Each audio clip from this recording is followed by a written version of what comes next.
Les experts comptables doivent revoir leur tarification en raison en fait d'une transformation du marché de l'expertise comptable. On voit l'arrivée des nouvelles technologies, l'arrivée de l'IA, ça va challenger nos modèles économiques. Le métier traditionnel de l'expert comptable qui était transactionnel sur les enregistrements comptables va connaître une transformation dans les 3 à 5 ans très forte sur le plan technologique. Donc il serait illusoire de conserver les mêmes modèles de tarification dans un monde qui change. Donc les experts comptables doivent changer leur tarification pour s'adapter aux transformations du marché. On a fait une étude avec Regat by Conto sur le principe de vouloir découvrir comment les nouveaux services et les nouvelles missions dans les cabinets d'expertise comptable se mettaient en place. Alors cette étude elle est intéressante parce qu'elle nous a conduit à interroger plusieurs centaines de cabinets français sur leurs nouvelles missions et sur les modèles de tarification qu'ils avaient mis en place.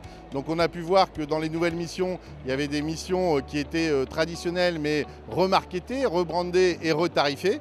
Et puis on a également des nouvelles missions qui arrivent, l'assistance à la facturation électronique, la mise en place de la relance client, du paiement fournisseur, qui sont des nouvelles missions qui vont arriver en lien avec la facture électronique et sur lesquelles les cabinets les plus avancés commencent à avoir de nouveaux modèles économiques et de nouveaux modèles de tarification. Le premier enseignement, c'est qu'il faut dès maintenant se mettre dans cette réflexion stratégique sur c'est quoi mon nouveau modèle de valeur et c'est quoi les nouveaux tarifs que je dois mettre en place. Après, le deuxième enseignement qu'on a tiré d'études, c'est que pour ceux qui ont déjà mis en place ces nouvelles missions et qui commencent à les tarifer, il y a un processus à mettre en place, un processus qui permet progressivement de monter la valeur en fait, qui est vendue au client et qui est donc perçue par le client, ce qui engendre finalement des gains pour le cabinet. Les opportunités sont nombreuses. Après, à nous d'être à l'écoute de nos clients et de leur faire surtout des propositions.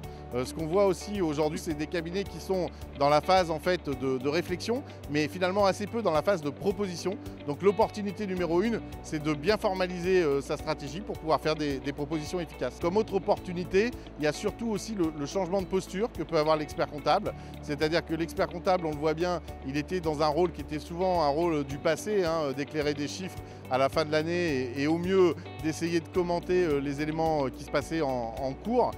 Là, avec l'arrivée notamment de la digitalisation dans les entreprises françaises, on peut espérer vraiment que l'expert comptable soit l'homme du prédictif, que grâce à l'arrivée justement de ces nouvelles technologies et de nos nouvelles offres de services, on soit beaucoup plus près de nos clients et qu'on les aide en fait à prédire l'avenir de leur entreprise et à les accompagner plus fortement dans les projets.